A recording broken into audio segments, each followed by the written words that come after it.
Damn it! Wait for it! Wait for it! Oh!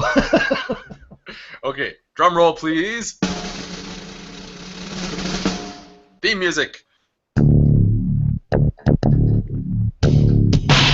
Individually, you are charged with capital malconduct.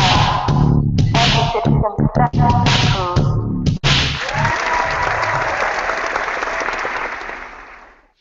There we go. And we're live with another Meditations. Today I am joined with Charkopoulos and Cheeky Vimto. Say hi to the nice people, guys. Hi, nice people. Hello, all you lovely, nice people out there. All right. So this video today is aptly called Meditations on Philosophy. And so what we're going to be talking about is literally philosophy, not just some particular topic of philosophy, but what is philosophy really? What makes good philosophy? What makes bad philosophy? Is philosophy dead? Should we all be philosophers, or should we remove philosophy from higher educational institutions altogether, or maybe something in between? So, yeah, literally the philosophy of philosophy, or if you want to get all super pretentious, we can say we're doing meta-philosophy. So what motivated all this? So several years ago, Stephen Hawking did like an interview with Google, and he was talking about cosmology and Big Bang and the origins of the universe, and he made this interesting comment that philosophy is dead. And that kind of pissed off a lot of people. I'm sure if you were a philosopher at that time, you might have felt very much alive. I don't know, what, you guys remember that context? Yeah, I remember when you said that, and Lawrence Krauss has made similar comments, and it makes philosophers very angry. But they shouldn't be angry. They should welcome the challenge and answer it. Yeah, like, what good are you guys really? Why are you even here? Why am I spending perfectly good tax dollars and tuition dollars on you guys? Come on, that's your... Is that a rhetorical question, or is that a direct one now? So, in Hawking's defense, I don't think he meant that literally the whole field of philosophy is completely like worthless. What he was trying to say is that a lot of important, deep questions that were being handled solely in the realm of philosophy, well, a bunch of physicists kind of came along and answered them, and just have screeched on ahead and figured out even more deeper questions beyond that. Well, meanwhile, all the philosophers in their little ivory towers and armchairs are still just kind of pondering the nature of being in existence still. Okay. Maybe I could dissent a bit here. Yeah. What were some of those things that science answered that philosophy didn't? I recall reading the Grand Design, and one of those things was, is there a God? Is there free will? And he says, well, science has answered these questions, but actually philosophers, debunked the idea of free will like 400 years ago, and science has come to agree with philosophy there. But philosophers got there first, and it really is a philosophical question in nature. That's actually an interesting idea. Is maybe it's sort of a little backwards. It just philosophers several centuries ago actually answered a lot of these hard questions just because the ideas were nonsensical, and then finally science comes along and just says, no, really, you were right all along. This was the correct answer that most of you already knew. And so, then Hawking yeah. did not give credit to the philosophers of centuries ago who already answered the question. I think in defense of science, though, like in science you have sort of a consensus of ideas, whereas philosophy is maybe most philosophers over most of history have kind of agreed, okay, this free will thing is kind of weird and nonsensical, but there's always that one asshole in the philosophy department who was still publishing papers saying, no, really, free will is totally a thing. I promise. Should that not be the case?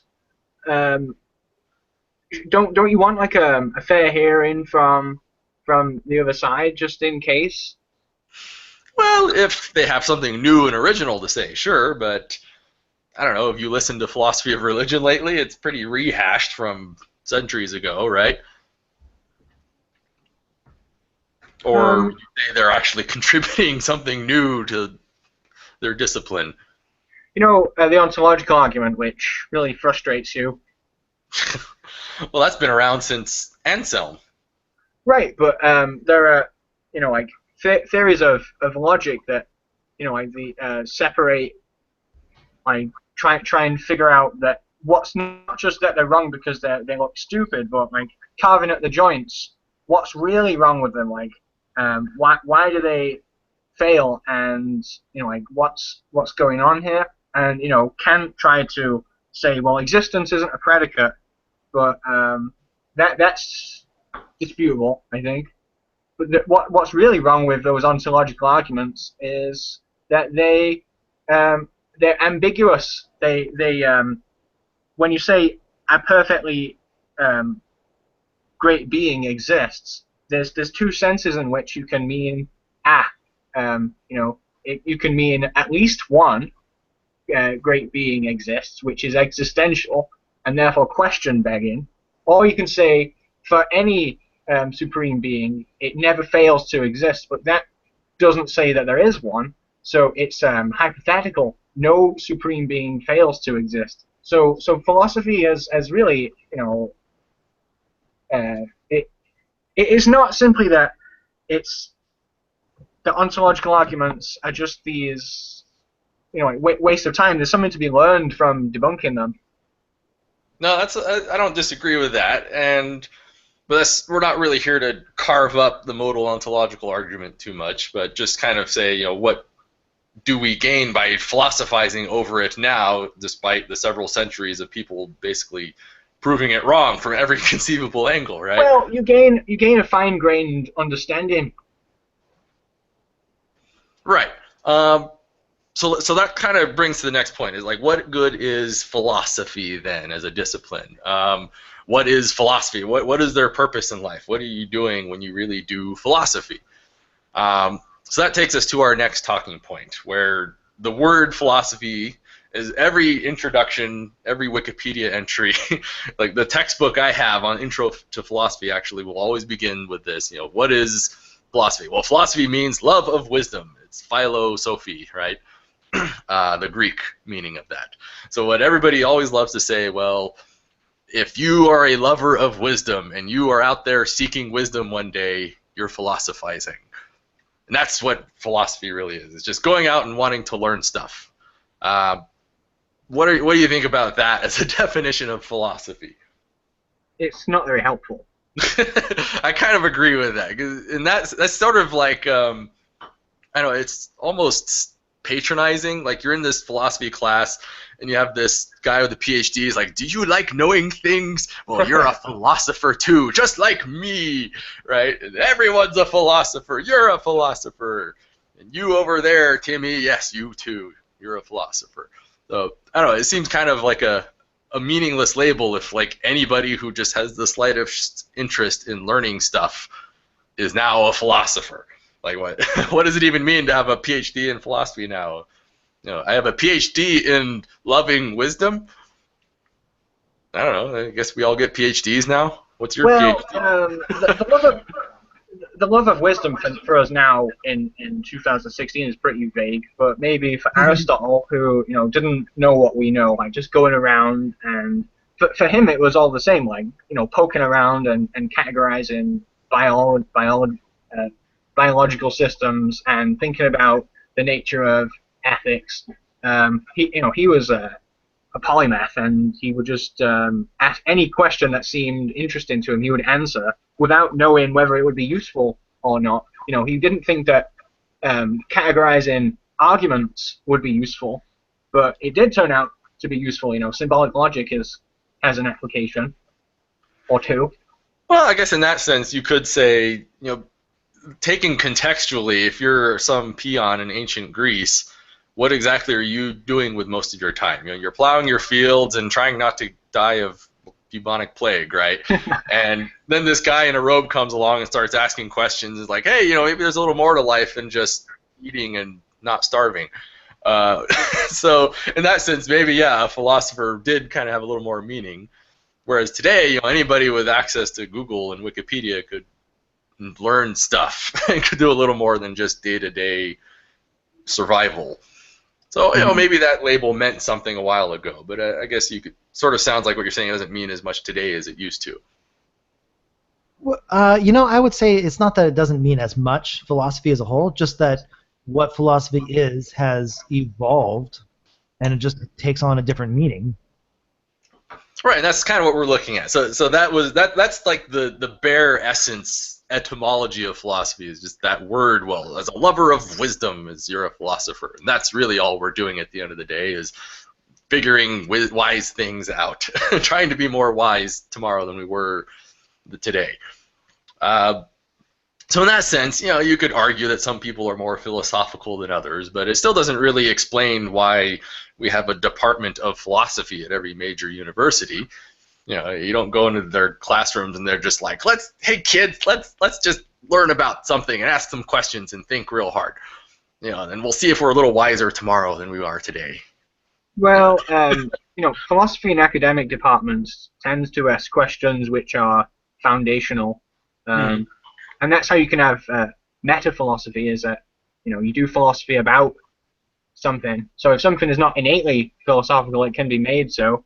So philosophy of biology, when a biologist is like just looking at anatomy or whatever, that's not really philosophical, but it can be made to be. Sure, and or just looking at like a definition. So the idea of philosophy is just anyone who loves wisdom as a philosopher is, kind of a generic label, but it doesn't really justify spending our tax dollars on these whole departments, right? I don't know. You got to be a little more specific, is all I'm saying. If it did make us wiser, although I don't think it does, I think it would be justified. Well, then how do you measure wisdom? Well, I think the problem is that philosophers aren't wiser than the rest of us. They just know more about these particular subjects. So, maybe meta-ethics or, applied ethics or ontology, but they're not very good at, they're not any better at life than the rest of us for the most part. There are a lot of well-documented cases of famous ethicists who are quite sleazy in their personal lives. So that kind of moves us along to this next point is, what do you really have to do to become a philosopher at a university then? What if somebody is a doctorate of philosophy in philosophy, a PhD in philosophy, then I guess you could ask, what exactly did it take to get in that position, and what do they do in their day-to-day, and how do they justify our tax dollars and tuition dollars?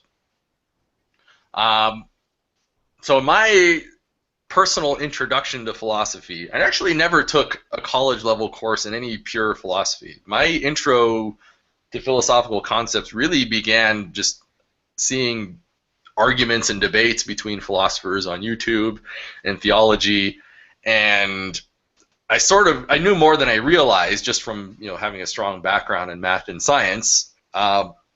But I was eventually motivated to just go to a library and just grab the first book I could find that said Introduction to Philosophy is taught at some college level. In particular, the first book I got was a friend of mine who did take a bunch of philosophy, and I just said, what was the book you had in your intro level? And he gave it to me, Intro to Philosophy 101, The Power of Knowledge. And what struck me is very weird about a formal education in philosophy is you don't really spend so much time doing philosophy as you do learning the history of philosophy. That if you're formally educated in doing philosophy, one of the biggest things you'll focus on is what other people tended to think at various time periods. So it's really interesting, like section 1 is Plato and Aristotle and Socrates had all these crazy ideas, and here's how they justified it. And they don't really say whether they're good ideas or bad ideas. It's just here's a bunch of random shit people thought at some time period. And then, okay, enough of that. Let's go on to classical philosophy and medieval philosophy and some modern philosophy and feminist philosophy and positivist philosophy. They just throw a bunch of ideas at you and let you sort of sort out on your own whether or not you think there's good or bad value in them. That's quite a recent textbooky development. Bertrand Russell's History of Western Philosophy. People criticize him because he was quite unfair to various philosophers, and he did give his opinion. Wait, he actually wrote like a philosophy textbook? Well, no, he wrote the History of Western Philosophy, but he critically evaluates all the ideas. So okay. you see him doing philosophy throughout it. Okay. Yeah, I think. Sorry, go on. Oh no, just to be fair, when it comes to philosophy textbooks, I'm going to side with my academic brother in arms, the philosopher, because when it's similar to math, I mean, a math textbook, it gives you no context in why you're going to learn this particular math, or it doesn't bother with the history or the motivations behind it or the problems behind it. It just says, here's what are, say, functions, and these are these different kinds, and just deal with it. Yeah, you don't really get that in philosophy classes. That actually struck me as very odd, because you pick up a science or engineering book, and it is just, here is the state of the art as far as cosmology is concerned, and then here's the physics, go. And they don't bother really with the history of cosmology and this stuff. And like you said, a math book, it's just, here's a book on algebra, here's the algebra, go. They don't tell you the history of it so much. But it is odd, but philosophy works in the hinges of knowledge. So I mean, the things that we might think are philosophically established, there are people who can make a prima facie plausible case for the opposite. Well, that's kind of what I'm getting at is, right. At first I was under this impression that philosophy actually had kind of official things that they figured out and official things that were rejected. Because you see this a lot when you talk to, so-called philosophers on YouTube or online internet forums, where they'll say, that idea was proved wrong and rejected by philosophy long ago, and really this is what everyone believes now, and this is the officially correct stance in philosophy. You don't get that. That is actually not anywhere in any real hard philosophy books. There's no officially correct philosophy in things. Most philosophy is just, here is what some people thought at this time, and then they thought this at that time, and here's the author's personal bias here, and here's some other people who say I'm wrong, and that's kind of what you get. There's no real official here and now modern stance of any particular view, for the most part. If you, depends on what you read. There are definitely textbooks that you can find where they do take, say, something that would be more up your alley, like naturalist philosophy, like this is what we actually know, and the people who dissent are just, they're going to be gone soon. I've actually not encountered any books. I'd be really interested to see a formal textbook in a philosophical classroom that kind of takes a stance like that. I get a feeling it wouldn't really be well accepted. Maybe I can dig one up for you. Yeah, that'd be kind of fun. So, but the take-home point is, anybody who says that there is an officially correct view on free will, or there's an officially correct view on theism, or an officially correct view on the analytic-synthetic distinction, or Platonic forms, that's just wrong. Like, there will be varying degrees of popularity with a lot of these ideas, and most philosophers might say, well, that kind of fell out of fashion, not many people really think that anymore. But you won't really see, like, this is officially the correct philosophical view from henceforth. Well, I can speak to... Sorry, go on. Well, it's correct me if I'm wrong, but my take on what philosophy is doing, especially like when you get, say, that introductory book to philosophy, you're taking in all the prior ideas of prior philosophers, and the idea of being a good philosopher is to be able to gain insight from any given perspective on whatever topic you're dealing with. And things as far back as Plato, they gave really good perspective, and those ideas have persisted. But to say good or bad philosophy, it's just to say, here's the perspectives people have had before you, and it's not about good or bad, it's just about maybe Plato's perspective on something today might apply, even though it didn't in that time, but it can apply now. And we leave it to the situation at hand to see how useful maybe any of these ideas are. Yeah, and that's sort of like an unwritten view, it seems to me, because like it's sort of a good thing and a bad thing, because part of the heart and soul of philosophy, in fact, that's our next talking point, is what are like the unifying themes of philosophy. And they're not really there to take sides and tell you what the correct answers are. Is they're really more there to help you, evaluate ideas and come to your own conclusions that are well reasoned and well substantiated, without necessarily just saying this is the correct answer and it's too complicated to explain why. Because you do kind of get that in math and science. Like you pick up algebra textbooks, like you said, it's just here are the I'm interrupting you. I'm going to say there is a common thread between all of these three disciplines here, where they in a math textbook they just throw a lot of math at you, but they leave it to you to actually apply the math to whatever situation is at hand. Or like what you said, here's a bunch of physics, go have fun with that. And in the philosophy, here's a bunch of ideas. It does not say when to use it. It's still left to the individual to understand when to best apply prior ideas or prior physics, prior math. Well, yes and no. Yeah, go ahead. I could speak to free will. There is really a consensus. It's some kind of determinism. But even if you want to say, well, there are enough people who believe in contra-causal free will to say there's not a consensus, well, there is like an agreed upon problem situation. It would be cool if I could draw it. I can't figure out how to do that. But there's the standard argument, which is like if you're a libertarian who believes in free will, or you're a compatibilist, or you're a hard determinist, then that is how you go about answering that question. So I mean, there's no answer that's because it's really the nature of philosophy that you can't like kick free will. It's theoretical. It's not like you can hold it like you can with maybe things that are in the hard sciences or what have you. That's actually what I was about to say, is like you pick up a physics book on cosmology or something, they will tell you flat out geocentrism is wrong. Nobody thinks that anymore. It is flatly falsified. Like, just get it out of your head. That's sort of what I'm getting at. Like, they will tell you, they will take sides in a lot of more modern math and science books. You pick up a Intro to Mathematics in number 3. They'll tell you, like, what do you call it, the axiom of choice or the unrestricted comprehension problem. They'll just tell you flat out, don't do that. It's bad, it's inconsistent, it's wrong. Really, this is how we have to work with sets, right? So you get a little more of officially, like, this is a wrong thing, don't do that, this is how it's supposed to be done. And philosophy is kind of like you said, is, well, here's the idea, here's the problem, here are the various arguments that these guys hold and those guys, and then they'll just kind of say, well, you kind of pick what you think is the right one, or what that you think is the most applicable to you idea.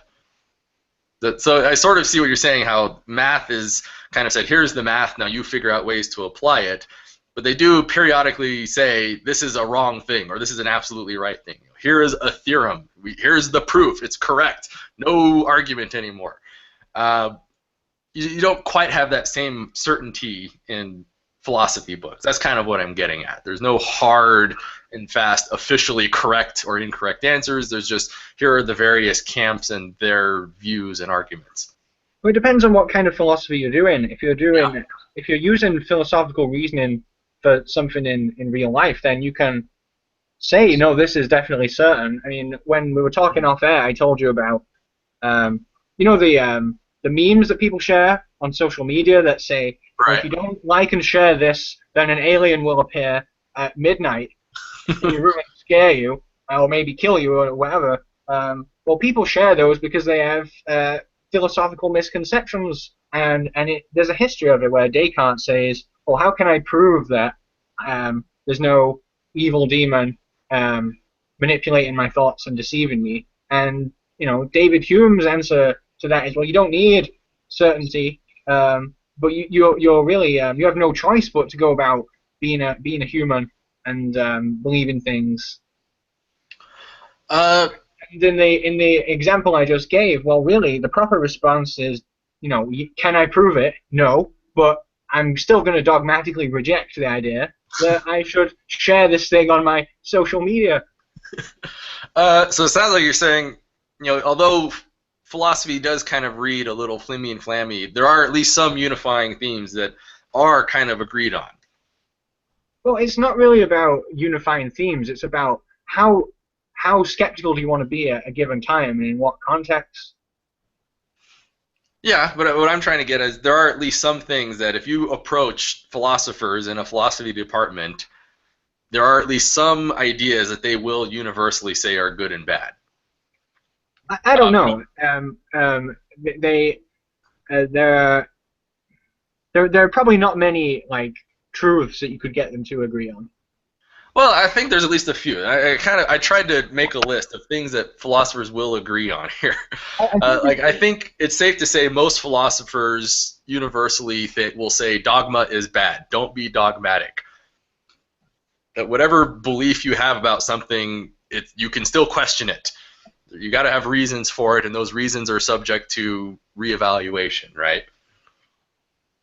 Well, in the example I just gave, I think it's a good thing to be dogmatic and to to be closed-minded about certain possibilities. But I wouldn't say you're being closed-minded. You're just applying a certain philosophical position that you already came about to earlier, like the idea of you shouldn't believe things without evidence, you shouldn't act on things that aren't substantiated, and there are certain wrong ways of thinking, right? But you're not being dogmatic about it. Those are just positions you've come to hold, and you might reevaluate then if someone came up with a good argument for it. But well, that's true. If someone the problem with the falsifiability test is you can't really say, well, to disprove me, you'd have to come up with a better argument. You're supposed to say what sense data would you give me, right? Mm-hmm. Well, I mean, I think also, if you want another example, Christian philosophers would not, William Lane Craig says, we know on the basis of the testimony of the Holy Spirit that Christianity is true, so any evidence you might have is really just historical contingency. We'll have more to say on that. That's 4 more talking points ahead. We'll talk about philosophy of religion in a bit. All I'm trying to do is establish, what are some things that most philosophers can get behind. That they'll say is if you are exercising A, B, and C, you're doing philosophy right. So what I think one of the biggest underlying themes is, that there is no official dogma of philosophy other than you should be asking questions a lot and evaluating things and providing reasons. And if you have good reasons, then you can go ahead and believe whatever you want. But just please have good reasons for it, right? I don't think you'll ever find a philosopher anywhere who just says, here is the undisputable truth of everything, and you're not allowed to question it. Yeah, if you like. There's also, in analytic philosophy, there's, clarity is a pretty universal value. Mm-hmm. You won't get that in European philosophy as much. So yeah, talk sense, I think, is a pretty good presumption in philosophy. Most philosophers seem to appreciate that logic is a good thing, that if you're being illogical, then they'll probably point it out to you and say, here's why we don't accept what you believe. And in my experience, a lot of philosophers are pretty gung-ho that science is a good thing, and they want to explain how science works and why we should all be scientific. But you'll find some dissenters on that too. But generally, the idea of just investigating things, understanding ideas, and questioning really seems to be like the heart and soul of what philosophers will universally agree on. They'll disagree about what conclusions they're arriving at and what the reasons are, but they'll generally agree that you ought to have good reasons for things, and you ought to think about those reasons and evaluate them critically. So is it safe to say that's at least something that all philosophers can get behind? Yay or nay? Yeah. What's your vote? Yeah? Yes? Okay, so we found at least one official stance in philosophy is that you should not be dogmatic. Dogma is bad. Don't be dogmatic. Philosophers will hate you for it. So that sort of talks about the idea of philosophy in academia. of how they like to focus on history of philosophy and how they'll present information and kind of what they want you to get out of it. I'm going to get a little more specific in some ways people go about doing philosophy in kind of an everyday practical sense. So I just want to share a little story. It's not really a story so much as a thing I noticed. So one of my videos was commented on by Sisyphus Redeemed. And if you guys know him, he's got his own YouTube channel, and I believe he has a PhD in philosophy. He's kind of a Gary Edwards type guy where he teaches philosophy for a living. And overall, his evaluation of a lot of my videos is relatively positive. But one of the things he pointed out was when you're doing philosophy, you always need to stop and ask yourself, what do you mean by that? And I thought that was actually a really powerful question, because I found that like 80–90% of all the philosophical topics I ever investigated really boiled down to a question of, what do I really mean by this idea here? What does free will really even mean in the first place? What do I mean when I say God exists? Like, what is existing at all? Like, how do I tell the difference? So to me, I think that's actually a great application of what philosophy can do to contribute to the world in a meaningful way. And I know some will probably say that's a little bit belittling of philosophy, but maybe it's not all of what philosophy does, but it's at least a good place for it to be, I think. So you call them, philosophy is lexicography, basically, where their sole job is to define words really, really neatly. So do you have any experience on that? Well, I I can give some examples if it helps to focus your discussion some. Like, for example, here's a good philosophical question. What is science? What is the difference between science and pseudoscience? What's the difference between, what is it that a scientist does that makes scientists special as opposed to just technicians and store clerks, right? And you might even realize this is an important question, because we have creationists and intelligent design people who want to teach their theories in science classes. So in order to reject them, you have to explain legally what science is and what science is not, so that you can draw a hard line and say, you get to come into the science classroom and you don't. So I think that's an interesting practical application of what philosophy can contribute to the world, because it has real useful merit in progress in our educational system. What do you think of that? Maybe just to digress for a second, philosophy should be about, one of the things it should be about is defending yourself from bullshit, and if you're defending society from bullshit in general, then that's probably the best thing it can aspire to. As far as, like, creationism goes, yeah, I mean, the criterion that was used in the Dover trial was, Popper's criterion of falsifiability, and the idea was that if no observation can in principle disprove a theory, then it's not a well-formed theory, because it just keeps changing. It's too flexible to be any good. Right, and that was kind of that's a philosophical issue, though, to say that.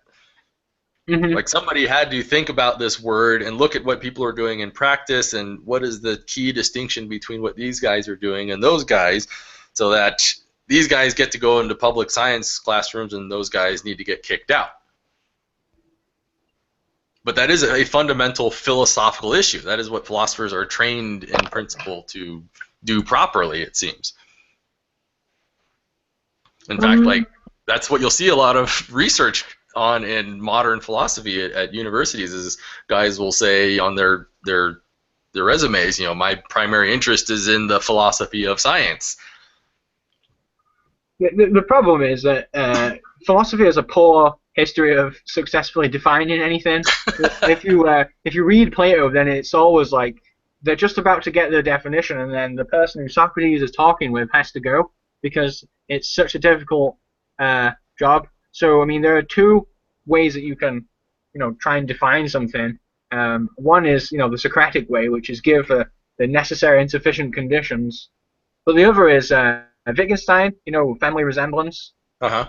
So there's no common. There may be Wittgenstein gives the example of a game. I don't think it's a good example, but he says, well, there's no common thread to all games, but there are common threads, and there's family resemblances. So there's a debate of not just only on like definitions themselves, but how we should even go about defining things. Well, then that's kind of like saying, what's the philosophy of defining things, right? What does it mean to define something, really? Or what's a good enough and you just kind of get to the same idea again, right? Right. But, you know, the Dover trial, the falsifiability criterion, there's a lot of people who are not creationists, who are anti-creationists, reject that. So, I mean, it's good that those creationists failed. But, you know, I would be interested in seeing a better definition that would stick it to them for good. Well, I mean, that's an interesting point is, you know, you'll never have an absolutely perfect definition, but you can at least have working definitions that are good enough, and you refine them over time, and that's just philosophers now justifying their paychecks for the future now, right? Mm-hmm. You haven't really bashed on what they're doing so much. You just said, okay, you know, their work is cut out for them, and they'll just have to keep working on it. And it's okay to say you'll never be perfect, but I think it's perfectly okay to say you'll have something workable that's at least legally applicable. And if there's a few gray areas here and there, then we'll just kind of accept that and trim the hedges as we go if we get pissed off. But I don't know, it still seems like a perfectly valid place for philosophy to exist. So that, and philosophy is kind of an underlaborer for scientists and other subjects. Well, I mean, what I'm really getting is just a lot of times, if you look a lot of like my philosophical videos, is they really do boil down to straightforward questions of what does it really mean to do X, Y, and Z. Like, you know, a good example is William Lane Craig's favorite argument is, you know, whatever begins to exist has a cause. So then you ask, well, what do you mean by beginning to exist? And then you'll find out he means literally matter and energy poofing into being out of nothing. And then you talk to people like Lawrence Krauss who will say, no, that's not what we mean at all when we say the universe began to exist, right? Mm-hmm. So a lot of good philosophy, and I'm not saying this is all that philosophy boils down to, but a lot of good philosophy, especially in building arguments and reasons, you have to define your terms in a meaningful way. Mm-hmm. And so it seems like a lot of our arguments really boil down to just, well, you mean this, but I mean this, and so that's why we're confused here, and this is really what we should mean. Yeah, definitely. A lot of important issues rest on definitions. So, like, my personal favorite one is to ask, like, what is truth really? What does it mean to know something? What are the proper truth assignment functions you should use in evaluating whether or not a belief is justified or unjustified? Because I find a lot of the real disagreement between, say, the atheism and theism philosophies and views is theists want to believe stuff on faith because it sounds really pleasant and neat to them, whereas more of the atheist position tends to be, no, really, you have to justify this with more evidence than you have. And so the theist position will then just say, no, really, I don't need the evidence, you're just being unreasonable and demanding that. And so if you can't even agree on that, what's the point of arguing in the first place? So much about truth, but knowledge, isn't it? Yeah. And I think, I mean, I'm a minority here, but I think there are no methodological grounds upon which you can reject all the theistic arguments. You have to take them case by case.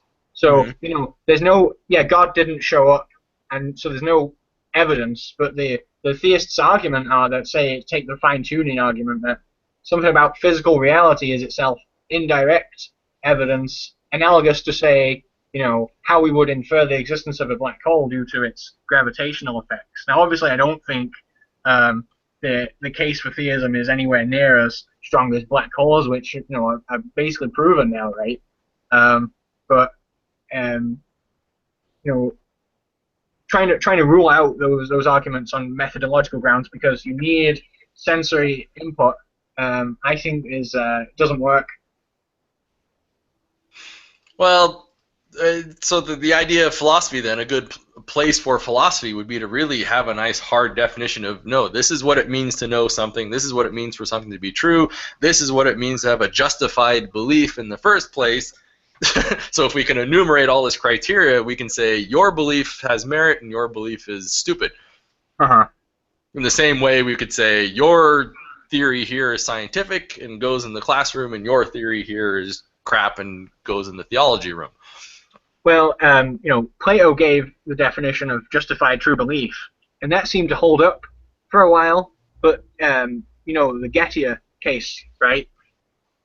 And and that's fine. It just kind of boils down to varying degrees of a perfect definition, or maybe if we just added another criterion to our definition, we'd solve the Gettier problem too, and still have all these other valuable things we want in our meaning, right? Mm-hmm. Or maybe we have to accept that life's imperfect and this is the best we can do. Who knows, right? Isn't it interesting that, like, let's say you and I, we just can't define knowledge at all. We still know. We still know when we know things. We still know bullshit when we come across it. Well, I would kind of say if you can't really define it and you don't know when you've got bullshit or not. There's no criterion anymore, right? Other than that just feels wrong to me. The criteria is Yeah, there you go. So we've defined knowledge again. Yeah, it's just our working definition now, right? But I mean, for a long time, science, sort of had the problem of induction, but it didn't stop them from doing good science. Well, that's because they had the empirical foundations for things too. And science never really said we had perfect knowledge about things. So it always really baffled me that the problem of induction was ever introduced, when scientists were more than happy to say, our beliefs are subject to change if you can provide me more evidence. And so then that kind of became a defining feature of science itself, in that there's no absolute truth when you're doing science. There's just varying degrees of certainty and things that have worked in the past and presumably will keep working in the future. Well, it can be safe to at least criticize. If you're going to use induction as a tool, as an investigative tool, then you better make sure that it's somehow on solid ground. You better be able to defend why you're using induction at the very least. Yeah, and those are all, good things. Or maybe there is a glaring hole where science utterly fails, and it was good that someone pointed this out now. So, which I think is another fun application of philosophy, is analyzing things and pointing out gaping flaws, which seems to be what philosophers do best, is nitpick each other. But in any case, so just to wrap up this section here, I think there's at least one valuable contribution to society that philosophy contributes, and that is providing hard definitions for, or they don't have to be perfect definitions, but really focusing on the idea of drawing distinctions between ideas, because this does have practical, real-world implications. And the example I give here is in law. So, for example, what's the difference between murder versus manslaughter? Or what's the difference between rape versus sexual assault? Or what's the difference between a right versus a privilege? And these distinctions are important because we have to make decisions on who goes to jail and who pays fines and how many years they get. So, if you get into law, they are very keen on enumerating very specific things that draw distinction between these sorts of crimes. And they admit it's never perfect. You always kind of have to interpret at the end of the day on certain fringe cases. But they do their best anyway to try and draw hard distinctions so that a judge or a jury can say, okay, you get 5 years and you get 20 years. So I think that's an important place for philosophy. You could argue that that is something philosophers are good at, and that they supplement lawyers' profession by being good at getting them to think about these problems. I think if you wanted to make arguments against philosophy, say like a Lawrence Krauss kind of case, well, you could say that there's a methodology that is philosophical but doesn't require philosophers. Lawyers can do that themselves. So I would like to say, don't just call them applied philosophers in that sense, because philosophers kind of do that all the time, where they ask, what is existence, what is being, what is free will, what's the difference between all these things? And then that's just lawyers are doing the same thing, only more applied in specific cases. But isn't the criticism of philosophy that, basically when you take away all the stuff that other people are doing with it, philosophers themselves aren't doing anything useful? I don't know. That's an interesting question. Which is the same criticism of mathematicians. Yeah, what are you guys doing that's so amazing, huh? What good is that? What good? Where am I going to use that? Well, it seems that the mathematician has a much easier time of justifying themselves. No, because I got that very question from a relative of mine who was an engineer. Wait, but didn't you do a whole lot of math to know your engineering stuff? You do need a lot of math to get into engineering. I won't lie. But it seems like you could make a strong case against philosophy, whereas you've got a quick rejoinder that I don't really have. I know, for instance, Gary Edwards has a video called "Science Depends on Philosophy." Have you seen it? I might have seen it a while ago, but I forgot how it goes. I have, but I'm happy to be refreshed by you. Well, basically, he says that science makes sort of methodological assumptions. It takes sides in conceptual matters, and in order to do science well, you have to have reflected on these conceptual matters, and you have to, be engaged in scholarly disagreement. I don't know if I agree with that. There's just one thing I don't like is science doesn't assume things. It's just defined by certain practices. When you follow those practices, then you're doing science. And if you don't follow those practices, that's fine too. You're just not doing science anymore. But I don't like this idea that science is just making assumptions about the world in order to do science. I don't think that's really a fair claim. But I don't know, that's a pet peeve of mine. So you don't think that good science assumes naturalism, methodological naturalism? Well, science doesn't assume anything. It's just a process you either follow or you don't. It's a scientific method. You do science. There is no correct science itself can't believe things or reject things. It's just there is the process that you follow and the conclusions you arrive at from doing the process, but you have to you still have to justify to yourself why you like this process in that sense. So maybe in that deeper sense you do have to presume naturalism a bit, but science itself, maybe you don't necessarily have to presume those things. You can believe in God and supernatural things and still go ahead and do science anyway. Well, that's why I said methodological naturalism and not ontological naturalism. Yeah, as part of the scientific method, you rely on observation. So I would say there's a dependency on naturalism. Well, now, as opposed to what then? Supernaturalism? I don't even know what that means. Oftentimes, whenever I hear that argument, it's just some theist trying to justify the idea that ghosts exist. So, those kind of arguments really just don't carry a lot of weight with me. Maybe the reason that you're very skeptical of philosophy is because you have a lot of you accept a lot of philosophical ideas as common sense, whereas to the rest of the world they're not common sense.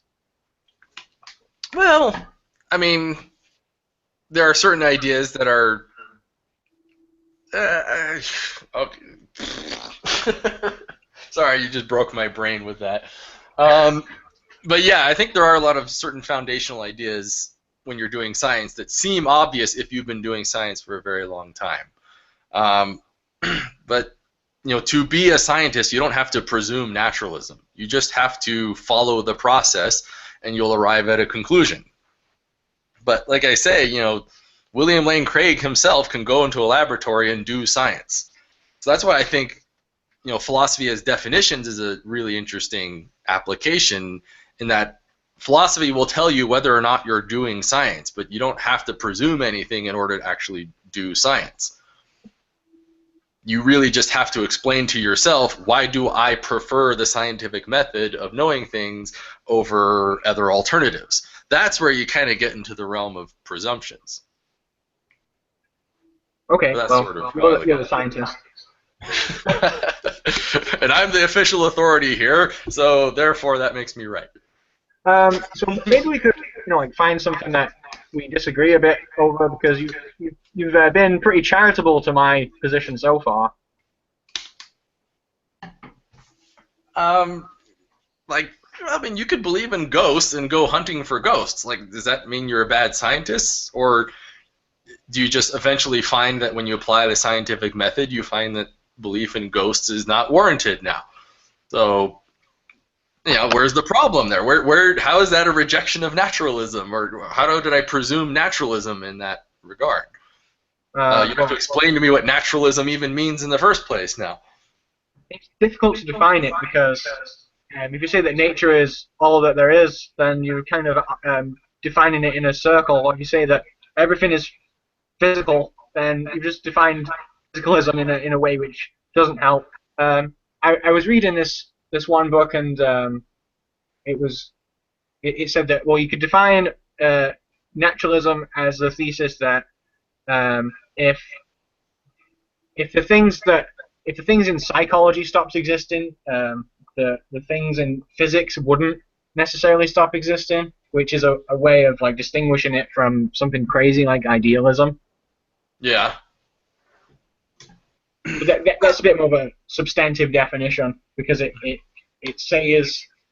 separates itself, Well, I mean, now you're just kind of doing philosophy as definitions again, right? You're just saying, well, if you're doing this is what kind of naturalism might mean, or this is what an alternative might mean in this other regard, and here's how this definition may or may not be a good one. And so, you've kind of demonstrated our previous point. Good philosophy is really a lot of just asking, what do I mean by that? What is the difference between X and Y? But let's kind of move on. Let's shift gears a little bit. I think it's safe to say a lot of good philosophy, not all philosophy, but a lot of good philosophy is about just saying, here's what I mean by these different ideas, and here are different other ways to interpret that word or meaning. I really liked your analogy, though. You said where sometimes philosophy is like, a baby that you give birth to, and then it has to sort of make its way out into the real world. So can you explain that a little bit? It comes from Bertrand Russell. In The Problems of Philosophy, he says, the reason that philosophy appears worthless is because once people answer the questions that it was asking, those subjects go off and become mature and codified, and then philosophers don't get to do them anymore. They stop being philosophy. So things that are in a philosophical stage appear useless. Because they're still unanswered and sort of nebulous, and then when finally somebody figures out a coherent definition for this idea and how to apply it and take it away, all of a sudden it becomes mathematics or set theory. And now it's not philosophy anymore. Is that sort of what you're saying? Yeah. And that's an interesting way to look at it. So it's like this breeding ground for weird, wacky ideas where people ask questions, and then eventually somebody figures out a way to answer it, and that becomes its whole unique department in the university now. Yeah, although Bertrand Russell says that that doesn't explain all of it. That explains maybe some of it, but he says he makes arguments for, well, actually, it needs to be the case that pursuing these questions for their own sake, even if they're unanswerable, is still worth doing. Okay, so that's sort of our earlier point, is a lot of good philosophy is about asking questions then. Exploring our foundations of things. What does it mean to do this? It's about pursuing knowledge for its own sake without expectations of instrumental value. Yeah, which ironically is where a lot of the instrumental value comes from, because you can think of it as like a crapshoot, where I ask 100 different wacky and zany questions, and maybe 99% of them are meaningless, but then all of a sudden somebody figures out a way to answer number 100, which turns out to give rise to the entire field of special relativity, right? And now we have DPS, and all this wonderful value comes out of it. Yeah, it's recognition with philosophy and definitely with mathematics, where we find usefulness in hindsight. And there's been plenty of time that mathematicians explore and investigate just the pure mathematics of things with no expectation or no interest in application. And a lot of times, 90 years later, it will turn out to be hugely applicable. Oh no, it's David Hilbert around the turn of the 20th century was very proud of doing number theory. Yeah. For the fact that it had absolutely no application whatsoever for anybody, and it was just for the love of math. And then now number theory is the foundation of mathematical logic and our entire system of thinking. Oh, no, crap. It was not Hilbert. I'm not good at naming people. Who was it then? No, it was Another guy. That other guy who shall remain nameless. Hardy. His name was Hardy. Okay. Hardy was very proud of the complete uselessness of number theory. But it actually did turn out that what he figured out is now used in encrypting your credit card number over the internet. Yeah. Somebody else found an application to it, but the beauty of doing mathematics is to just explore it for the love of the mathematics. Yeah. And not worry about the usefulness. We find it in hindsight. You got to be careful of that because you're basically saying now mathematics is like a glorified hobby that gives people yayas, so therefore give me tax dollars. So you still have to kind of justify why am I paying your salary. So I think the crapshoot argument works. That's found with it. Because it's too short-sighted to say we're going to investigate for this and only this reason. Right. But like I said, you still have to justify our tax dollars. And even if it is something 20 years from now, maybe will pay off. No. Sorry, go ahead. You go ahead. No, even on the more of the physical applications things, there's that British guy that did the first electric motor, and he has a name. Tesla? No, before that. No, the other guy. I should know this, but I don't. Come on. Ampere, Faraday. Faraday. Yeah, I mean, he made the world's first electric motor, and people are still asking, what good is this? Let's not worry about that. If we look at the history of academia, we let us just give people room to just explore, and it just turns out you find some, when you mine ideas later down the road, we find if they're useful or not. But that's for other people down the road. For now, let's just investigate for the fun of doodling around. That's the crapshoot argument, essentially, is there's a million ideas out there, and maybe 7 of them are practically useful, but you can't know which ones are useful in advance. So you have to just kind of explore them all. And this is how a lot of science and engineering is done too. Like the NSF funds all these crazy, wacky projects across universities, knowing full well that 9 out of 10 of them are just going to be dead ends.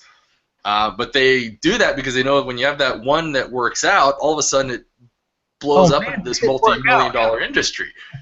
And then people get jobs, and your economy explodes, and you can tax all that money back over the next several years, and you make it all back. So that, I think, is a good argument to make in a sense, for why we should why philosophers deserve their jobs, right? You never know how they're going to come up with ideas that justify their salaries. Because otherwise, you're just saying, I have a really fun hobby, and you should just pay me to dinker around with my hobby. Well, there's something special about philosophy and mathematics. Well, I hope there is, because if there isn't, then you could make the same argument for astrology. You and me both, buddy. Well, yeah, that's a good comparison. Is we don't fund astrology because we know astrology is crap. It is a bunch of ideas that won't apply to anything. So if you want to do astrology, fine, go do it in your garage, but we're not going to fund you at public universities for that. So that's why I think is actually a good argument, like you said, with philosophy, is they are kind of a breeding ground for interesting questions that every now and then people will answer them, and you never know what kind of fruits will come from it. And like a good example, I think, is relativity theory. It began with a lot of just weird questions that Einstein would ask himself. Like if you read his biography, one of the famous questions he asked is, what would it be like to travel alongside a light beam? And it turns out, by trying to answer that question, he had to pretty much invent all of relativity theory from scratch, just because that question raised so many weird, convoluted issues in physics. So I think that's maybe a good argument of why philosophy departments deserve to exist, because their job is to just explore meaning and questions and just raise the issues, and you never know when one might actually suddenly turn into the next cool idea for creating machine learning, right? Or So some it new seems physical theory. we agree here, but I'd like to maybe disagree with you about metaphysics. Okay. You know, like reasoning a priori about things in the world without evidence. So wait, you're saying, are there things we know without evidence? Well, I'm saying maybe there are. I know you think, no. Yeah, I've been pretty clear on that usually, but I generally say no.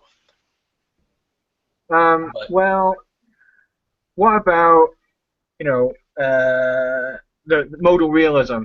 Now, you're gonna say, well, there's no grounds to believe in it because there's no evidence. But David Lewis's arguments for it were based on like the most economical explanation of alternative possibilities.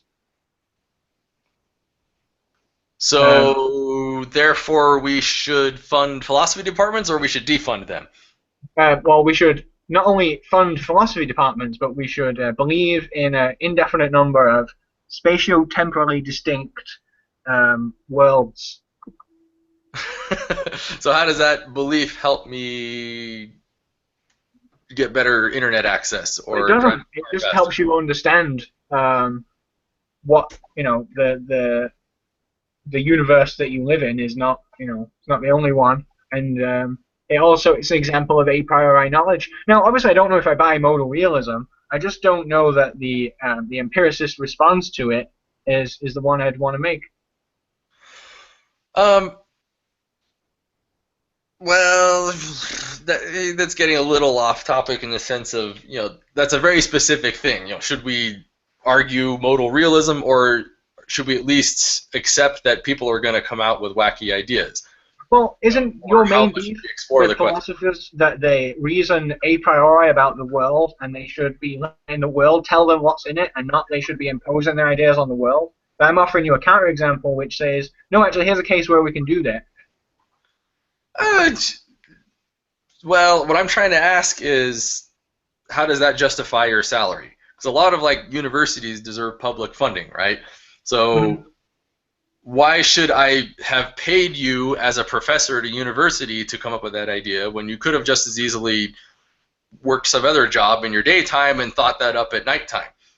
Why do you need to be a full-time philosopher?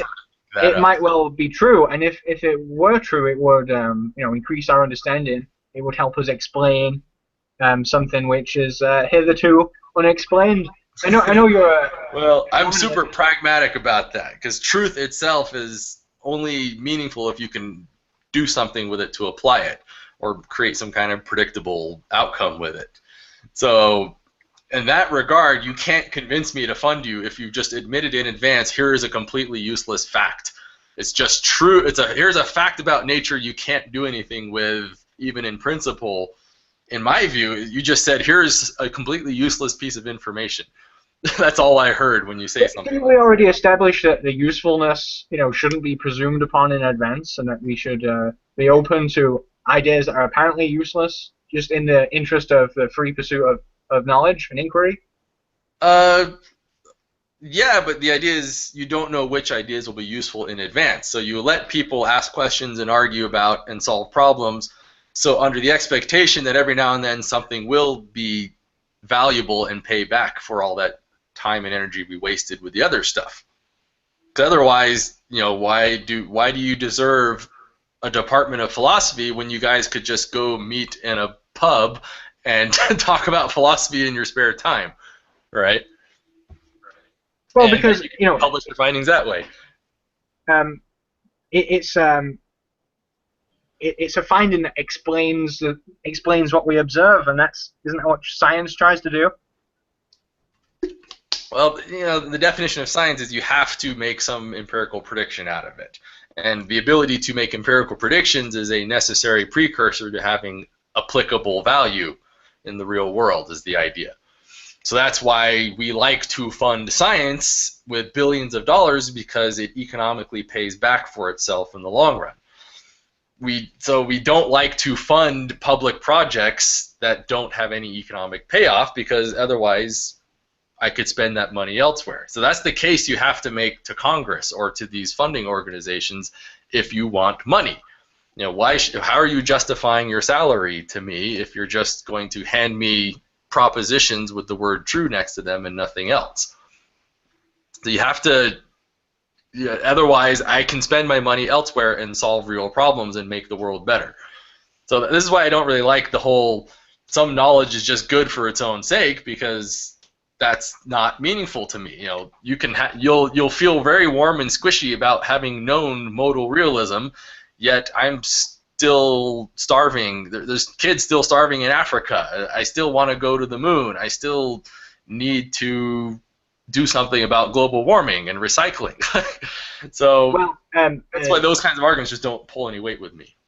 Philosophy, ought not be done at the expense of real problems, but I would say that they're, perfectly compatible. There's no, it's not like we want to take away the money from the scientists. Right, but in effect, you have to. Everything's scarce. If I'm going to pay you, I have to take that's money I could have spent on somebody else. So I have to pick and choose. Well, I do think here, Anti-Citizen X, that your scope is a little too narrow. I mean, philosophy is not only applied to too narrow.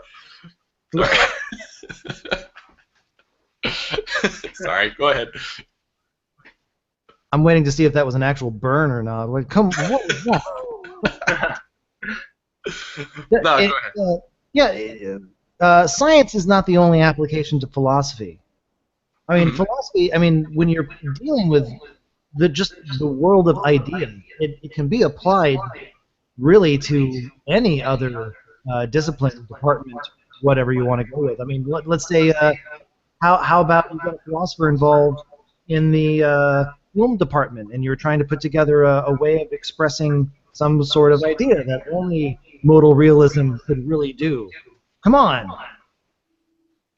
Well, yeah, but then you're kind of making my argument for me now, that there's some value in this idea that we can use and apply. But Kiki was trying to say, what about ideas that are just rote facts and nothing else? Was that to me? Yeah, one of you. I don't. But I mean, didn't we already agree that since you can't know in advance when something will be useful, then the best policy is to pursue knowledge for its own sake? Right, but that's kind of what you're saying, though, is if you have an idea that is guaranteed to not have any pragmatic merit, it's basically not worth. You can still do it all you want. Like, no one's going to stop you. It's just kind of like saying, okay, we're just not going to put money there now, right? That would be bad philosophy, in my opinion. I don't know if it would, if it's guaranteed to be useless. But given that, like these things are unpredictable, is that you should, the fact that you can't do anything with it, and I'm not sure how definitely I see where you're coming from, but well, like I say, if you want to explore the idea and say, here is modal realism, here is what it entails, and here are the logical interrelations for it and the consequences of it, that's fine. But then, okay, if you've finally established it's this dead idea, then maybe we shouldn't fund that anymore, and maybe you should go on to modal anti-realism and explore that some now instead. Or, So, like I'm saying, I'm not saying you shouldn't be allowed to study these things. It's just there's finite resources to spend around, and you need to give an argument of why we should explore all these ideas for their own sake. And I don't think the argument of knowledge for its own sake is very meaningful, because otherwise you can go meet at the pub and masturbate to each other's voices all you want on your own time, and I'll spend my money on other departments that have economic value. So, and that sort of makes Stephen Hawking's point of philosophy being dead, and that, is kind of like saying we're out here doing important things, and you guys are just in your little echo chamber jerking each other off. So you have to give a good reason of why you deserved the respect that you ask for, in the sense of you're producing something valuable. That's I've more never than known. just I've squishy never comfort. known masturbation to be given such a bad rap before. Well, you kind of need to share it, I guess. Circle jerks are a little not beneficial to anyone outside of the circle, I guess. Maybe- Moving along now. Maybe Well, talk I- about That turn of it. logic. Sorry, okay. Any closing thoughts before I get to our next point here? No, What I'm masturbation filled it all in. Well, that de-escalated quickly. So what are some good examples of just genuinely bad philosophy? How do you recognize bad philosophy when it rears its ugly head? Because I think this is an important question, because philosophy has a bad reputation among people for a reason. So what do you think some of the reasons for that would be? Bad philosophy prevents the growth of knowledge. Okay. So, for instance, if someone were to say, well, we should only believe in the things that we should see, therefore atoms don't exist because we can't see them, well then, you've been misled by your epistemology.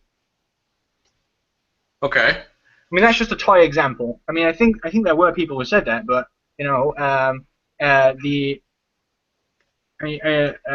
so there are certain epistemological rules that could prevent the growth of knowledge. There are also certain values. I mean, Galileo is a pretty obvious one where he had to prove his theory in the teeth of persecution and whatnot. So that's actually my next point here. Is I think one universally recognizable feature of bad philosophy is dogma. That was the problem with Galileo, is the things he was discovering and bouncing around were contradictory with official church dogma, where there were just certain things you weren't allowed to question or to contradict, and it was punishable by years in prison or even Spanish Inquisition if you went public with this stuff. Mm-hmm. So there's a reason why we don't like dogma, and it's because I guess it's like you say, it doesn't promote knowledge, because it's here's an answer and you're done, and there's nothing more to be done with it. Yeah, and There's that. no more- Yeah. Go ahead. Yeah, that still goes back to not labeling any philosophical idea as good or bad. You want to get rid of that bias. You don't want to say something is a good idea or a bad idea. You're not being a good philosopher there, Anti-Citizen X. By saying dogma is bad? No, to say that some ideas are good or bad. To label any idea as good or bad, it's to place a bias on it. Well, I can say there are certain values inherent to philosophy, and obviously you want to build knowledge. If you don't care about building knowledge, then you're probably a bad philosopher, and you shouldn't be doing philosophy, right? A bad philosopher is just one that just repeats what other philosophers said and has nothing else to contribute. Okay, so if you have no original thoughts, that's probably a good marker of a bad philosopher. You're basically a parrot. Information came in one hole and went out the other. I think one that's relevant for today is the confusion of facts and values. Not understanding Hume's dichotomy, where people are afraid to pursue certain lines of inquiry because of the fear that they might be considered bigoted in some way. Sort of like the is-ought gap. Yeah. I think the is-ought gap is a highly important philosophical insight. So I guess there are generally well-established conclusions people have arrived at in philosophy, it sounds like. So if you're going to suddenly come out and say something that flatly contradicts a well-established principle, and you don't have good reasons for it, that's probably a sign you're a bad philosopher then. Is that what you're saying? Well, yeah, if you don't have good reasons for it. But I mean, some philosophers reject that dichotomy, but others do something worse, which is misinterpret it. So, for instance, the most egregious misinterpretation probably comes from people like Craig, who say, well, if God does not exist, then anything is permitted. Everything at all. Go rape babies and curb Right, stomp. exactly. But basically, that rests on misreading decision theory and misreading the fact value distinction. Okay, so that's, I think, is a good way to identify a bad philosopher, is when they basically just ignore things that are more or less well established in philosophy without even really backing them up. Like, it's okay to go against the is-ought distinction, but if you're going to do that, you're going to need good reasons for it. So if you're going to make some claim where you basically just completely ignore that this distinction exists, and somebody says, wait, what about the is-ought distinction? And your response is, the what? I think that would be a good sign you're a bad philosopher. No, that just means you're an ignorant philosopher who's yet to Ignorant philosopher? on these topics. Well, Good okay, philosopher. fair enough, but if you're in some of these discussions, it's sort of presumed that you've thought a little bit about some of the obvious back and forth ideas. And then if you're just like, oh, is-ought distinction, nobody agrees with that, and you just start saying things, you're not. The point is, you're not really justifying how you would go against a very well-established principle. Well, Like no reasons or arguments from authority. So your friend who rejects the analytic synthetic distinction but never gives any arguments, well, we all know that person is an idiot.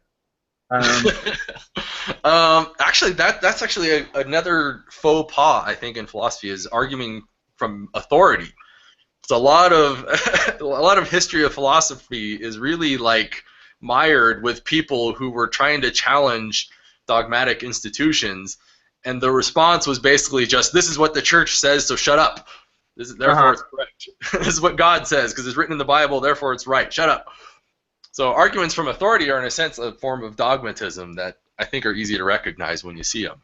And most. I think another possible criterion of bad philosophy is the quest for certainty.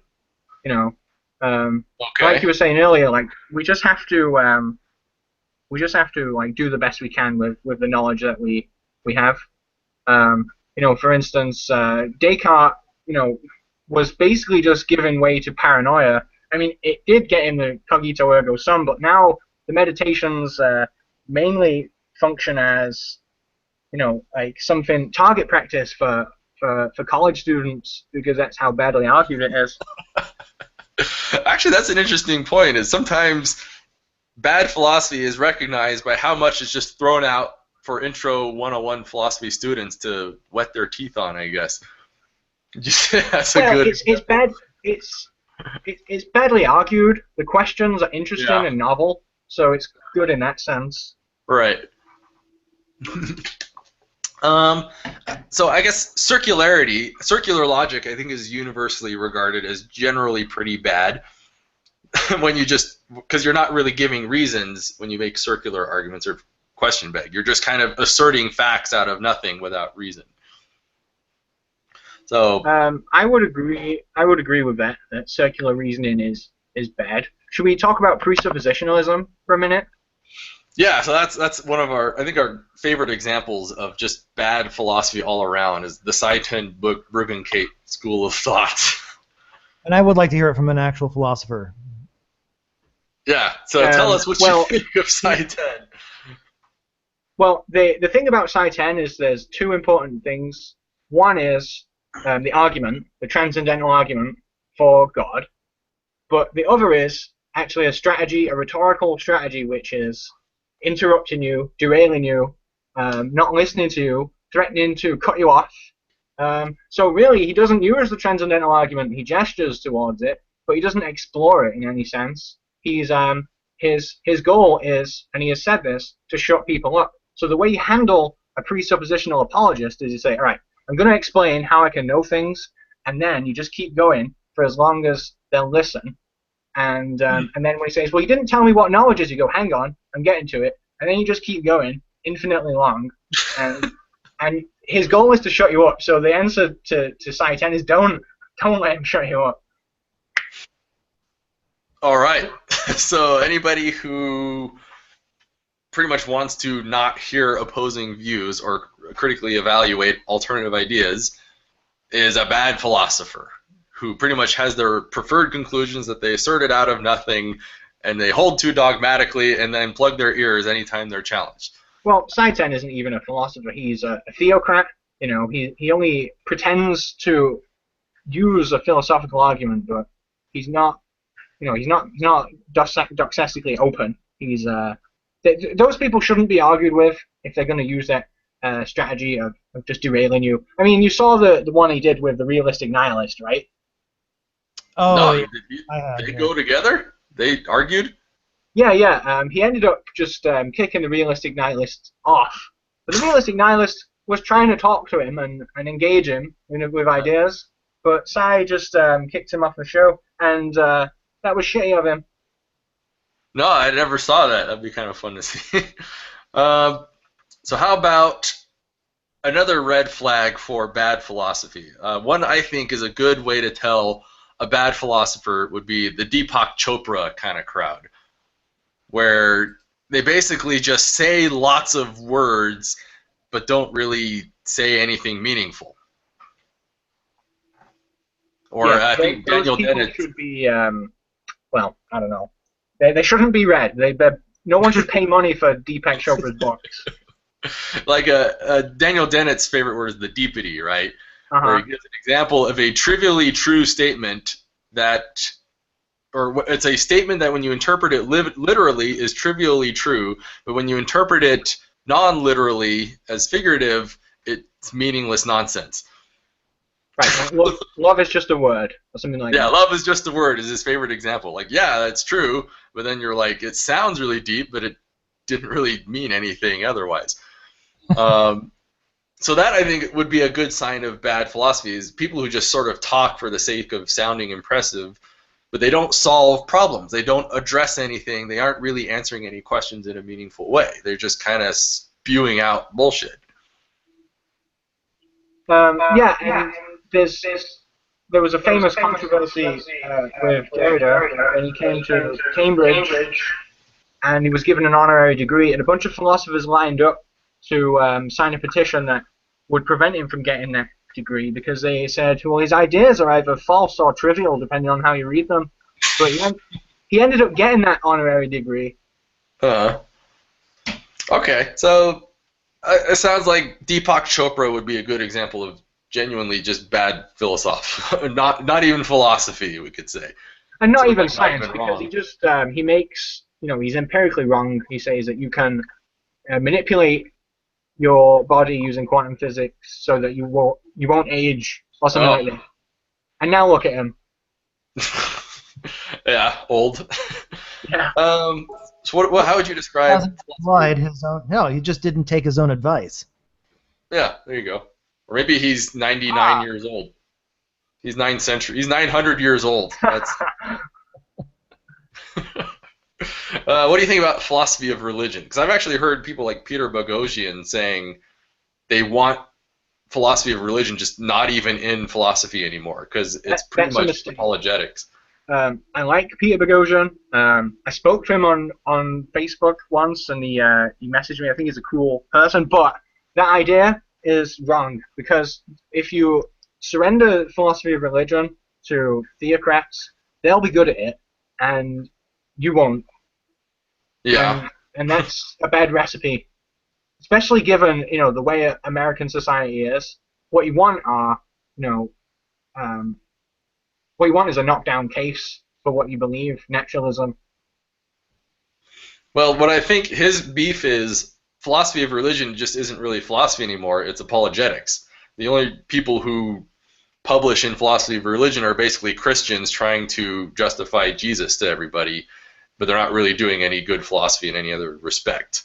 It may be true that the apologists aren't doing much good philosophy, but if you read Jordan Howard Sobel has a book called Logic and Theism, and it's like it's one of the best philosophy books I've read because of the details that he goes into in taking apart the ontological argument and all these others, and it makes your thinking better to go through them. Now, just to write it all off as worthless, well, it's unstrategic and unwise, I think. Yeah, I'm kind of, I sort of see both sides of that, sort of a good thing or a bad thing. But I think, from his perspective, you just had like a philosophy of astrology, or if you had like a whole department of astrology intermixed Uh, with physics and if astronomy. if we had if we had serious astrologers trying to influence society, we would want to refute them. We'd want, for instance, to point out that twins don't have the same fate, and we would want to Yeah. debunk all the responses to that argument Right, that but exists. that's all fine. You can still do that. I think his argument is just they shouldn't have offices in philosophy departments where they are being paid to But Peter disseminate. Boghossian can't tell these Christian apologists to get out. All he can influence is the secular side of it, so he's just going to disarm his own side. Yeah. But like I said, I sort of see where he's coming from. But philosophy of religion is kind of traditionally such an intertwined part of philosophy itself that it's hard to. You can't just summarily be like, "You guys are done. You're not allowed in the club anymore." So they still Right. kind of have. I You think, kind of I have to think the live. best thing to do is to open philosophy of religion up. So, for instance, talk about how there's this disconnect between the case for God and the case against abortions, because you get a lot of secular people who are very defensive about not being able to disprove that there's a God, but they subscribe to this kind of lack theism, um, and as though they're kind of afraid to admit that they're actually agnostic. When being agnostic is perfectly fine, because you can be agnostic about the God question and reject all these theocratic policies. So actually, I think the philosophy of religion just needs to be improved. I mean, I get why Peter Boghossian and John Loftus and these other guys are saying what they're saying, but they're just wrong and they haven't listened to me. If only we all had the pleasure of listening to you. Right? All right, so let's see if we can't wrap up a little bit. We've been going for a while. So I guess what are some good things and take-home points as far as philosophy as a profession? What is it really contributing? What has it done for you? What are some of the good sides of philosophy and the bad sides so that people at home can learn to recognize the value in philosophy while also avoiding some of the bad philosophy? Well, it's made me a better thinker. Although I haven't gone into graduate level philosophy yet, I'm not sure if I will. I'm not sure if you should, but definitely open a philosophy book and study the distinctions, the conceptual distinctions that they make. Study the arguments and think outside the box. Yeah, I kind of agree with that. Is a lot of scientists and engineer types, they look at philosophy departments as a bunch of ivory tower armchair wankers. But after Well, having let gone me through, say this. I don't know if I said this when we were. yeah, go ahead. I don't know if I said this when we were live yet, but philosophy needs to get its house in order and figure out how to sell itself better because it's been doing a pretty poor job. Philosophers just get angry, and they need to not. Yeah, so this is sort of our attempt to help them in that regard, I think. Because I can definitely say, like, my life is better off for having learned these ideas. Like, it has helped me to better critically evaluate things and ask the right questions and understand how to justify myself better. And I think it's made me a better scientist and engineer, in fact, to understand the philosophical foundations of just what am I doing in the first place and why, and what are the distinctions between good science and bad science so that I can work better at doing the good science and the proper science and avoid the bad science. So there is value, I think, in studying this stuff. Just the only complaint I would have as far as my journey is concerned is it's doing philosophy is kind of like swimming in a pile of manure to look for diamonds. Yeah, but if that's the only place diamonds are, Yeah.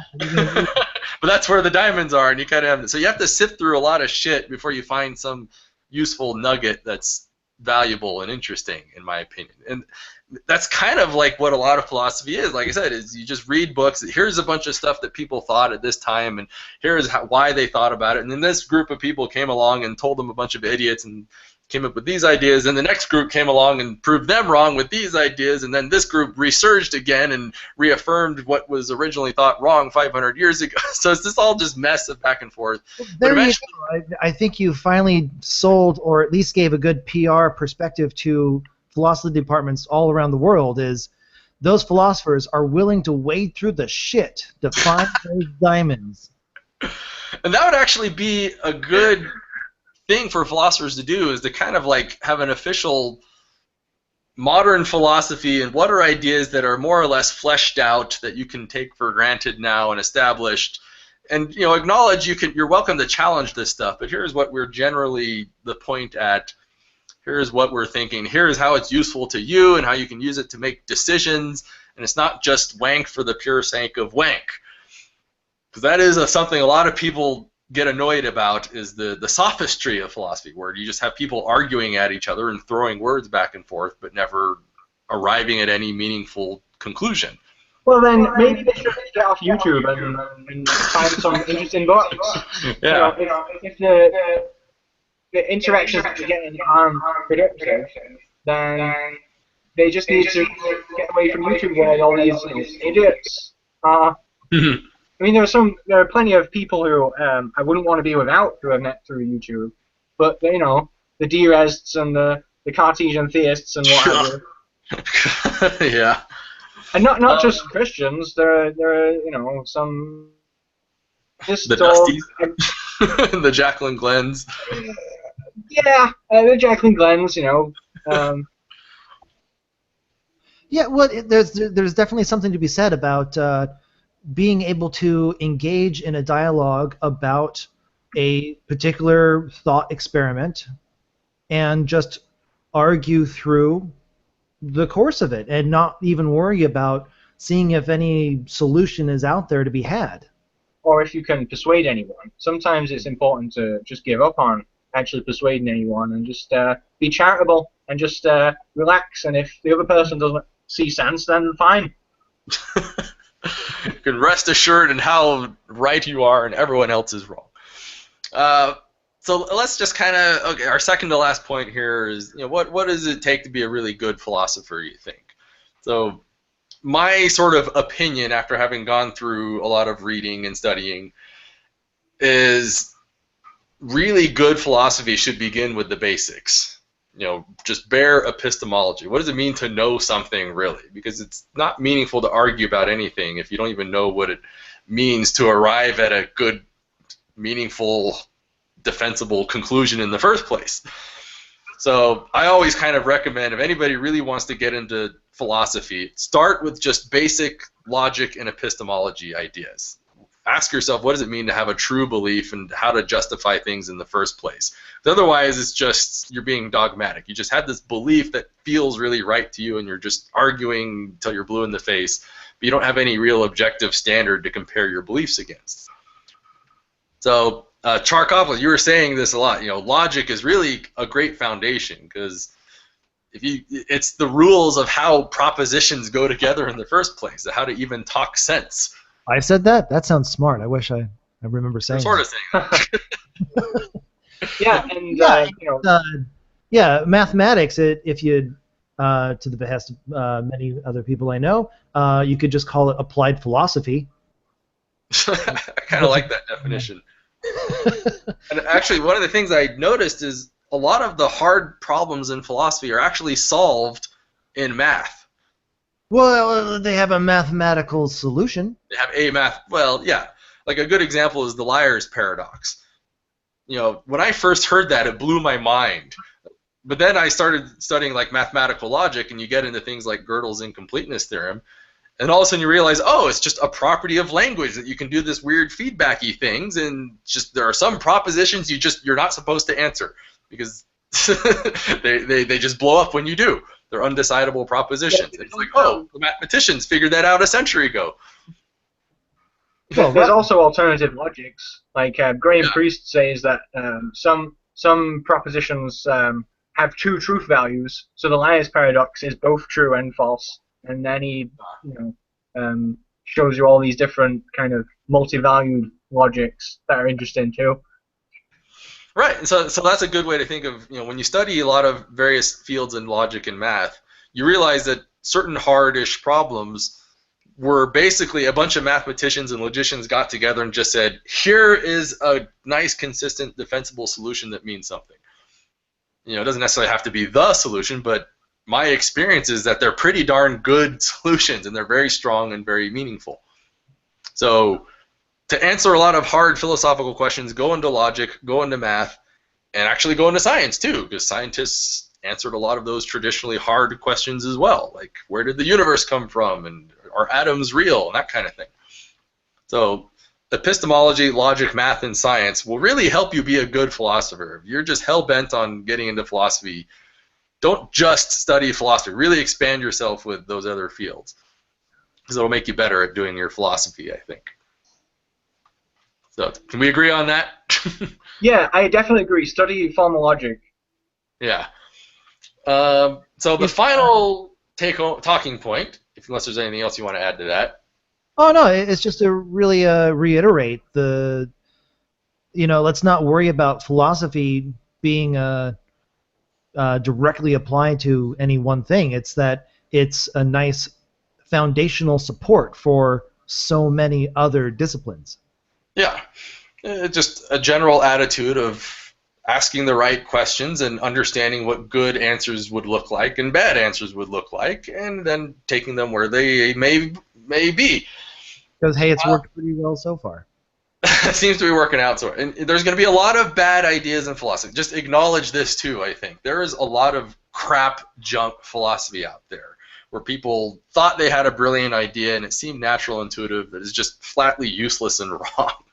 Or not to say good or bad, you're just saying there's lots of ideas out there that you have not been persuaded by. Well, I'm pretty sure it's safe to say the Earth goes around the sun, right?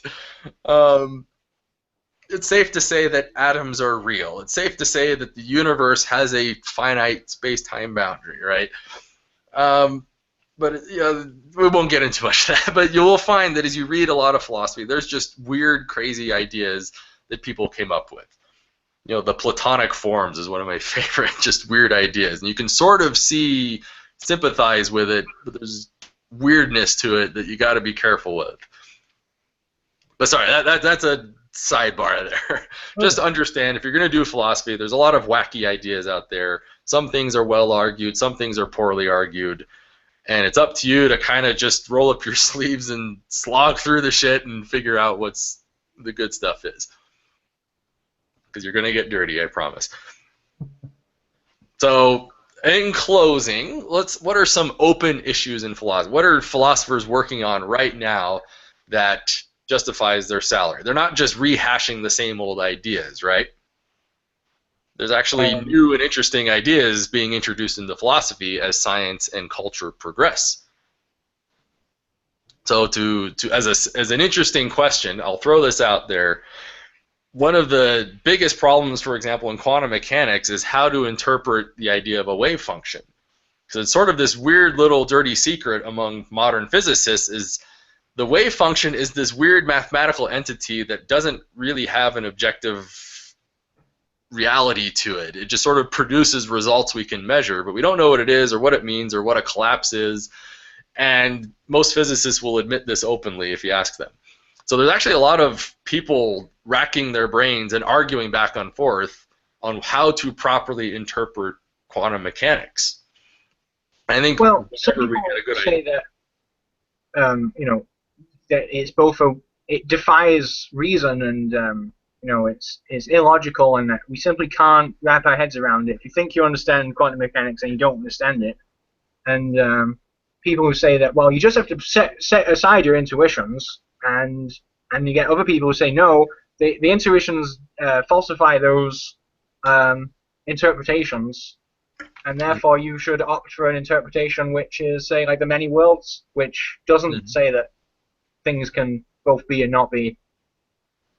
Right. So philosophy can guide that discussion a lot by saying, okay, if you're going to have an answer, here are some of the rules you're going to have to follow. Like, you're going to have to obey logic, otherwise you'll literally be speaking nonsense in your solution, right? You're going to have to have good empirical value to it. You got to obey Occam's razor and those sorts of ideas. And I think most physicists agree with that, but there's still open issues with that. And it's a good place if you think you have a good answer that has real value, then by all means, go out there and publish it and see what we can do with it.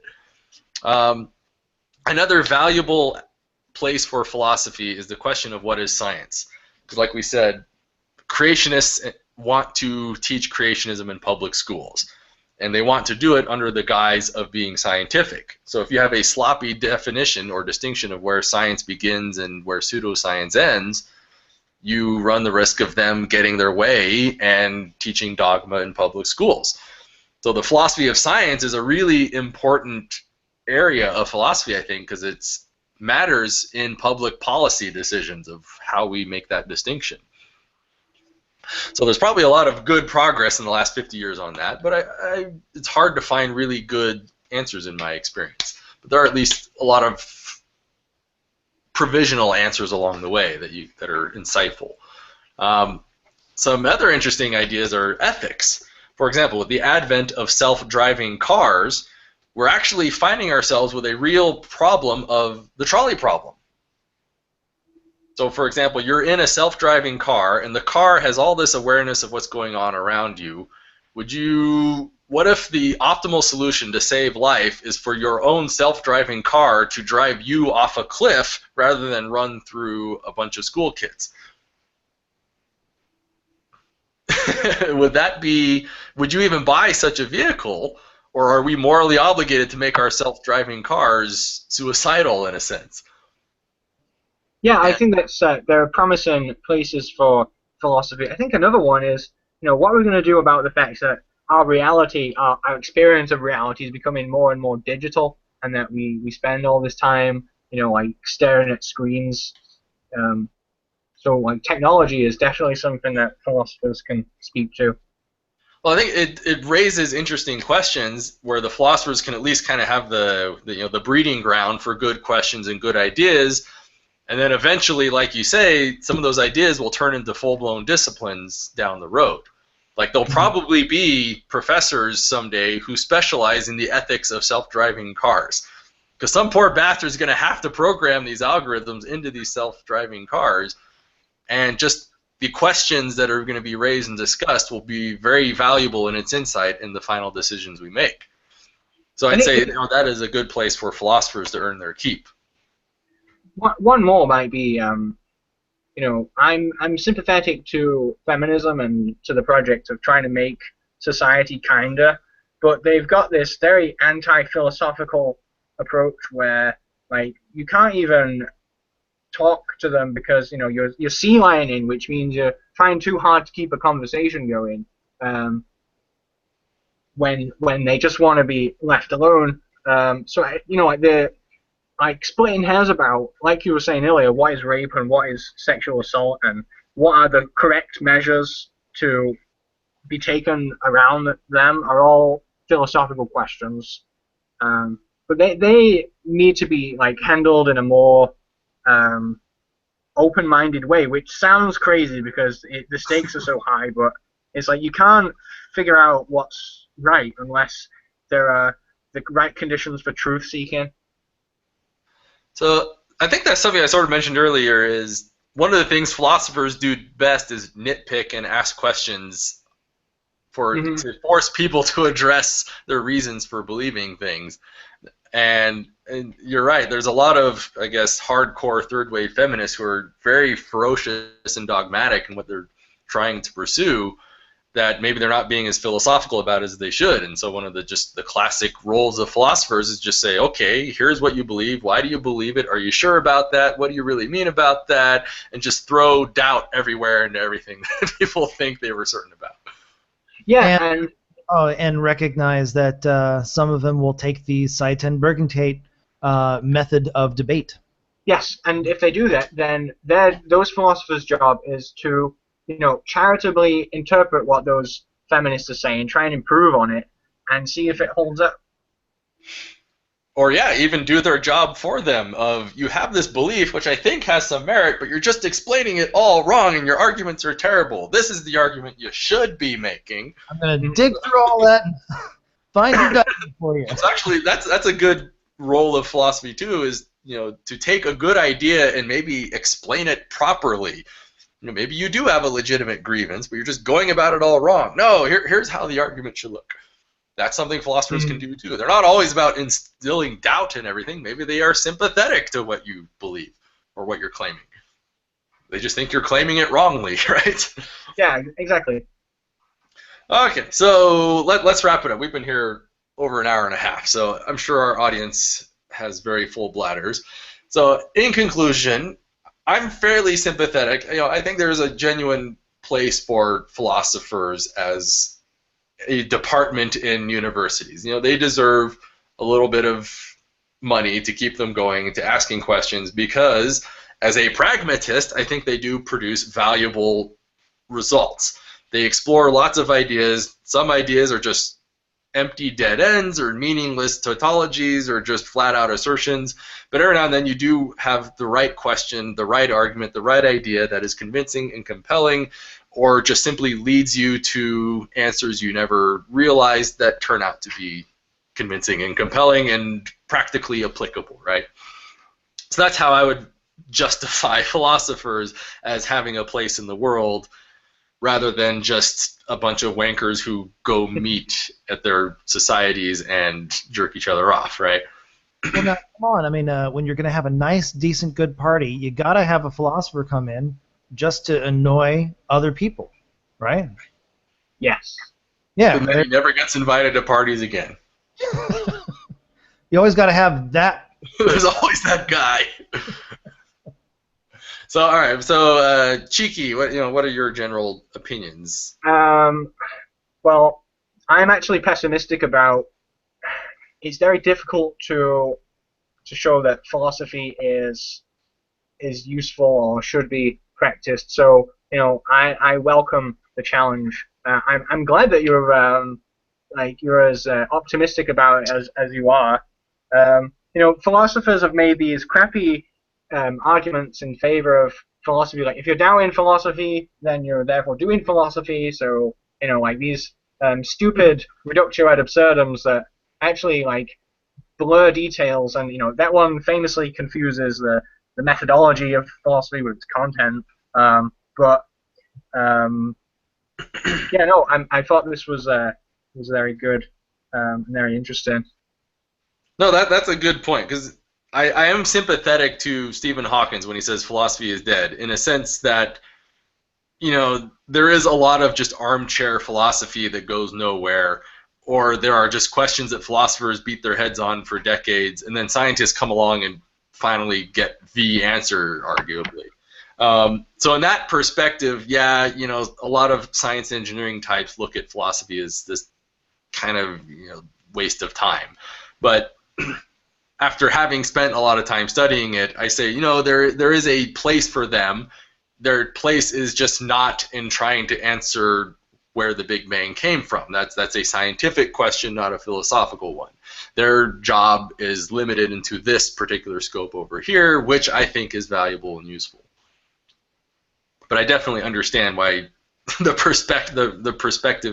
perception that philosophers are a bunch of ivory tower wankers. Yeah, I understand the perception too,